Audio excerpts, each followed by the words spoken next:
हाँ जी students, welcome back to my YouTube channel physics with Bhupinder Singh. Today we discuss about a question of sample paper 9 of accurate 2025 and 26. Question number is 13 of unit 6 optics. A lens of focal length of 12 centimeter produces a virtual image. The size of the image is 1 by 3 times the size of the object. What kind of the lens it is? Determine the position of the object and the image. सो इस question में हमें ये बताया गया है कि जो हमारी जो फोकल लेंथ है वो 12 सेंटीमीटर है और जो लेंस जहाँ पे रखा गया है उसकी फोकल लेंथ 12 सेंटीमीटर है और वो इमेज कौन सी प्रोड्यूस कर रहा है? वर्चुअल इमेज प्रोड्यूस कर रहा है। और जो इमेज का साइज़ है वो 1/3 हो चुका है। जैसे इमेज का साइज़ जो है, पहले मान लो जो 9 था तब अब वो साइज़ जो है वो 3 के बराबर हो चुका है, मतलब 1/3 हो चुका है जितना साइज़ था उसका। तो what kind of lens it is. So हमने ये बताना है कि वो लेंस कौन सा है। अब देखो, वर्चुअल इमेज दो टाइप्स के लेंस बनाते हैं, ठीक है जी। एक लेंस हमारे पास कनकेव होता है, एक होता है कन्वेक्स।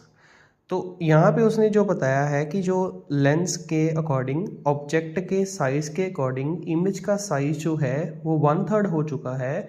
उसका मतलब ये बनता है कि ये लेंस कौन सा है? हमारे पास कनकेव लेंस है, क्योंकि कनकेव लेंस जो है वो वर्चुअल के केस में डिमिनिश इमेजेस बनाता है, ठीक है जी। तो नेक्स्ट आगे हमें क्या बताया गया है कि जो determine the position of the object in the image, object की और इमेज की पोजीशन कौन सी है। अब देखो, कनकेव लेंस है तो हमारी फोकल लेंथ क्या होगी? नेगेटिव होगी। तो नेगेटिव 12 सेंटीमीटर आ गया। जैसे कि मैंने पहले भी बताया था कि जब कन्वेक्स लेंस होगा तो focal length positive, concave lens होगा तो फोकल लेंथ नेगेटिव। और m की वैल्यू गिवन है मैग्नीफिकेशन की। मैग्नीफिकेशन की वैल्यू क्या है हमारे पास? 1/3। मैग्नीफिकेशन का फॉर्मूला अकॉर्डिंग टू लेंस क्या होता है? v/u। v/u किसके बराबर है? 1/3 के बराबर है। सो v/u इज इक्वल टू 1/3 और 3v किसके बराबर आ गया? u के बराबर आ गया। इसको हम नंबर 1 लिख लेंगे, ठीक है जी। उसके बाद नेक्स्ट आगे देखिए, आगे हमने u की वैल्यू निकालनी है, v की वैल्यू निकालनी है, हमारे पास f की है। अब u की वैल्यू जो है हमने v की फॉर्म में निकाल ली है। अब हम कौन सा फार्मूला लगाएंगे? लेंस फार्मूला लगाएंगे।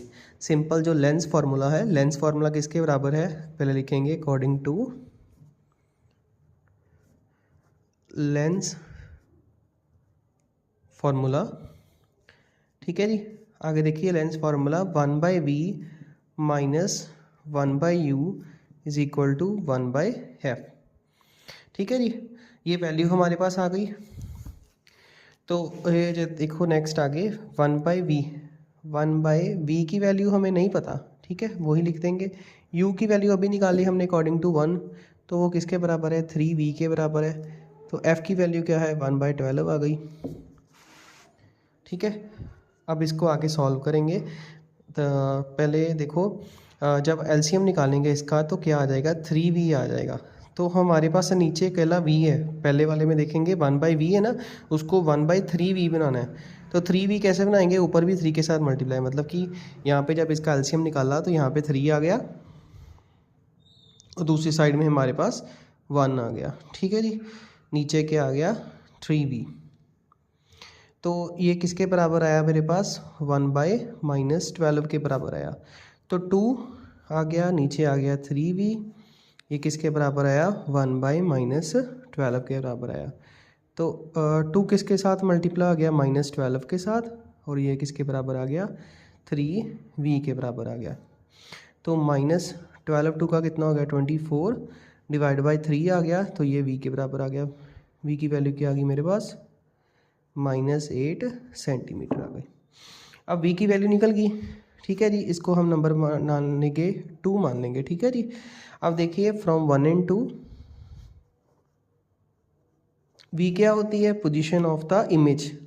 तो इमेज की तो पोजीशन हमने निकाल ली कि हमारे पास आ गई -8 सेंटीमीटर। अब हमने ऑब्जेक्ट की पोजीशन निकालनी है। तो ऑब्जेक्ट की पोजीशन कैसे निकालेंगे? जैसे हमने फर्स्ट इक्वेशन बनाई थी, वो किसके बराबर है?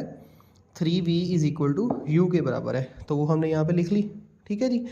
तो यहाँ पे v की वैल्यू हम उसमें पुट कर देंगे। v की वैल्यू क्या है हमारे पास? -8 तो u के बराबर आ जाएगी -24 centimetre is equal to u आ गया। ठीक है जी, ये u की वैल्यू आ गई, ये v की वैल्यू आ गई। u क्या होता है? पोजीशन ऑफ द ऑब्जेक्ट, ठीक है जी, और v क्या होता है? Position of the image. तो यही हमने निकालने को बोला था। एक हमने पूछा था कि जो लेंस है उस वो कौन सा लेंस है, तो हमने ये देखा कि जो वर्चुअल इमेज बना रहा है और साथ में उसकी इमेज का साइज़ जो है 1/3 हो चुका है, इसका मतलब क्या है कि वो लेंस कौन सा है? Concave lens. क्योंकि कनकेव लेंस के केस में जो इमेजेस हैं वो वर्चुअल होती हैं, 2 ही इमेजेस बनती हैं। ठीक है, जहाँ पे मर्जी ऑब्जेक्ट रख लो, सिर्फ 2 ही इमेजेस बनती हैं। वो 2 इमेजेस का जो नेचर है वो वर्चुअल होता है और साथ में इरेक्ट होता है, और उसकी जो इमेज है वो कौन सी बनती है? हमेशा ही डिमिनिश बनती है। ठीक है जी, 2 तरह के लेंसेज पढ़ते हैं ना, कन्वर्जिंग और डाइवर्जिंग लेंस। तो ये कनकेव लेंस के बारे में बात करें तो कनकेव लेंस कौन सा होता है? डाइवर्जिंग लेंस होता है। डाइवर्जिंग लेंस में हमेशा ही इमेज वर्चुअल और इरेक्ट बनती है, और उसका साइज जो है वो हमेशा ही ऑब्जेक्ट से क्या होता है? छोटा होता है, डिमिनिश होता है। ठीक है जी, thank you and have a nice day.